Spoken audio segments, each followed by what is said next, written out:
इस देश के लोगों के भी अजीब ही हालात हैं। एक पागल कई महीनों से पागलपन की हरकतें कर रहा है, उसके बावजूद भी उसको मुख्यमंत्री बना दिया जा रहा है।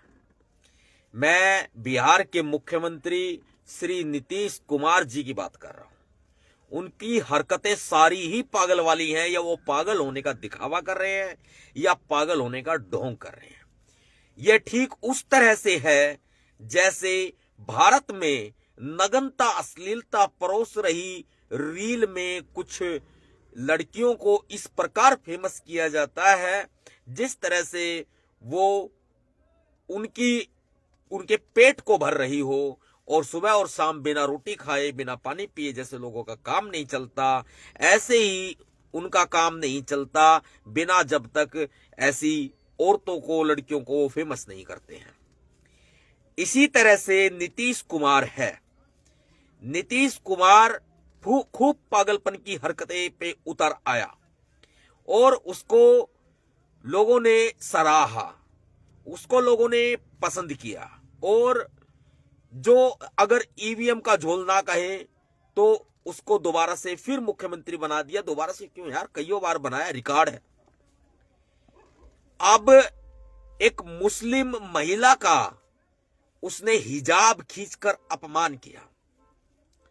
एक धारा होती थी 295, 153A, 153B, 505, तमाम तरह की चीजें। और फिर एक महिला के ऊपर गलत नियत से उसके कपड़े को खींचना भी एक महिला अपराध की श्रेणी में आता है। लेकिन नीतीश कुमार के ऊपर कोई भी आपराधिक कार्रवाई नहीं होगी। ये मैं आईपीसी की धाराएं बता रहा हूं जो कि आजकल बीएनएस ये सरकार ले आई। मैं वो धाराएं बता रहा हूं आपको जिन धाराओं पे एक आम नागरिक के ऊपर तत्काल कार्रवाई कर दी जाती। यदि किसी भी रूप में इस तरह की हरकत कोई आम नागरिक करता तो उसको उठा के जेल में पटक दिया जाता। लेकिन बिहार के मुख्यमंत्री ने सिर्फ एक मुस्लिम महिला का अपमान नहीं किया, अपितु पूरी मुस्लिम कौम का अपमान किया है। और वह अपमान सिर्फ मुस्लिम कौम का नहीं है, वह अपमान हमारा भी है। क्योंकि हम संविधान प्रिय लोग हैं, हम संविधानवादी लोग हैं, हम संविधान को मानते हैं और संविधान समता की बात करते हैं। हमारे लिए मुसलमान भी बराबर है, हमारे लिए हिंदू भी बराबर है, जैन सिख ईसाई पारसी बौद्ध आदि सब हमारे लिए बराबर है। हम हर धर्म का सम्मान करते हैं, लेकिन उसका मतलब ये नहीं कि किसी महिला के हिजाब को पकड़ के खींचा जाए और उसका अपमान किया जाए। और मुसलमान कब तक चुप रहेगा? मैं पूछता हूं कि मुसलमान कब तक चुप रहेगा जो अपने धर्म को नहीं बचा सकता, जो अपनी महिलाओं को नहीं बचा सकता, जो अपनी महिलाओं के लिए लड़ नहीं सकता, बोल नहीं सकता, आवाज नहीं उठा सकता, न्याय की बात नहीं। लड़ाई कौन लड़ेगा? उस मुसलमान की लड़ाई कौन लड़ेगा? और उस मुसलमान को आखिर कौन अपना संरक्षण देगा जो मुसलमान अपनी लड़ाई खुद नहीं लड़ सकता? मैं ये बात इसलिए कह रहा हूं कि आपके सामने ऐसे बहुत से लोग आएंगे, तथाकथित लोग, जो मुस्लिम समर्थक होने का ड्रामा करते हैं और आपकी वोट लेकर के वो लोग जीतते हैं, आपकी वोट लेके बन जाते हैं, नजर आते हैं।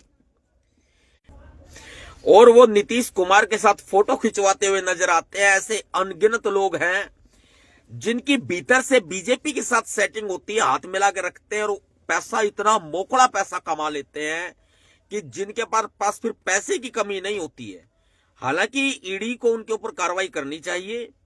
जो इस तरह के लोग हैं जो बीजेपी विरोधी होने का ड्रामा तो करते हैं, लेकिन पैसा इतना भर भर के उनके पास आ गया है, बीजेपी समर्थित लोगों से भ्रष्टाचार का पैसा, इतना पैसा उनके पास आ गया है कि वे लोग दबा के रैलियां करते घूम रहे हैं। वो लोग दबा के इतना यूटिलाइज कर रहे हैं उस हराम की कमाई को, इस समाज को लूट के उस हराम की कमाई को इतना यूटिलाइज कर रहे हैं कि वो रुक नहीं रहे हैं फिर। और ये समाज इतना भोला है, ये मुसलमान हो चाहे दलित हो, इतना भोला है ना ये समाज के, ये किसी की बात पे विश्वास कर लेता है। यदि भेड़ों में भेड़िया घुस जाएगा, यदि भेड़ों में भेड़िया घुस जाएगा तो भेड़े उस भेड़िया को नहीं पहचान पाएंगे, भेड़िया कहाँ है, कौन है, और वो भेड़िया एक दिन सारी भेड़ों को खा जाएगा, चट कर जाएगा। ये हाल जो है ना हम आज हमारे देश का हो चुका है। ना तो दलित अपनी आवाज उठा रहा, ना मुसलमान अपनी आवाज उठा रहा। कोई आएगा तुम्हें खाने को देगा, फिर तुम्हारी भूख मिटेगी, ये नहीं हो सकता। ये लड़ाई आपको खुद लड़नी होगी। जब आप खुद अपनी लड़ाई को लड़ेंगे, जब आपका आत्मसम्मान मर चुका है, आपका स्वाभिमान मर चुका है, तो आपके पास है ही क्या? फिर जिंदा रहना भी बेकार है। दर्द देता है हर वो निवाला जो आप अपनी बेइज्जती से खा रहे हैं। दर्द देता है हर वो निवाला जो आप अपना अपमान करके खा रहे हैं या अपमान करवा के खा रहे हैं। हर वो निवाला दर्द देता है। ये बात आपको सोचनी पड़ेगी। ये बहुत दुख भरी बातें हैं, क्योंकि महिला सबकी बराबर होती है, भाड़ बेटी सबकी बराबर होती है। किसी की बहन अलग हो, हमारी बहन अलग हो, ऐसा नहीं हो सकता है। माँ बहन बेटियां सबकी बराबर होती है। इज्जत मान सम्मान सबका बराबर होता है, आत्मसम्मान सबका बराबर होता है। उस बहन के भाई ने ये कहा था कि वो अब नौकरी पे नहीं जाएगी, लेकिन फिर उसकी सहेली सामने आई, वो भी हिजाब में, और वो ये कहती है कि वो अपनी नौकरी ज्वाइन करेगी। भाई मर चुका है आत्मसम्मान, तो कतई मर चुका है। मैं सच बताऊं, क्या साथ दें, क्या साथ दें आप ये बताओ। क्या धर्मनिरपेक्षता की बात करें हम, क्या न्याय अन्याय की बात करें हम, बताओ तुम। भीमसेना कैसे आगे आए, सिर फुड़ाए भीमसेना और मजे ले जाएं सब। ऐसा बहुत बार हुआ है हमारे ऊपर, हम मुकदमे झेल रहे हैं भाई। जिन लोगों की हमने आवाज उठाई वो समझौते करे बैठे हैं। ऐसे भी चीजें मैं सामने लेके आऊंगा, बहुत जल्द लेके आऊंगा। मैं ऐसी चीजें सामने लेके आऊंगा कि आपके ना रूह कांप उठेगी। मैं यूं ही नहीं अंदर, मैं यूं ही नहीं बैठा चुपचाप। मैं ठीक ऐसे बैठा हूं चुपचाप। मैं रोड पे सड़कों पे नजर नहीं आ रहा, क्योंकि भैया बहुत से कारण हैं। मैं सच बता रहा हूं, मैं लोगों को ना एक ऐसे रोते हुए देख तुम्हें दिखा दूंगा कि जिन्होंने जो करा है ना, जो समाज का जो नुकसान किया, उनको भुगतना तो पड़ेगा। इन बीजेपी वालों की ना दोस्ती अच्छी ना दुश्मनी अच्छी। बाकी हम इस घटना की निंदा करते हैं जो नीतीश कुमार जी ने एक बहन का हिजाब खींचा है, मुस्लिम महिला का। हम इस घटना की कड़ी निंदा करते हैं। भीमसेना इस घटना की कड़ी निंदा करती है। जय भीम, जय भारत, सर्वधर्म समभाव।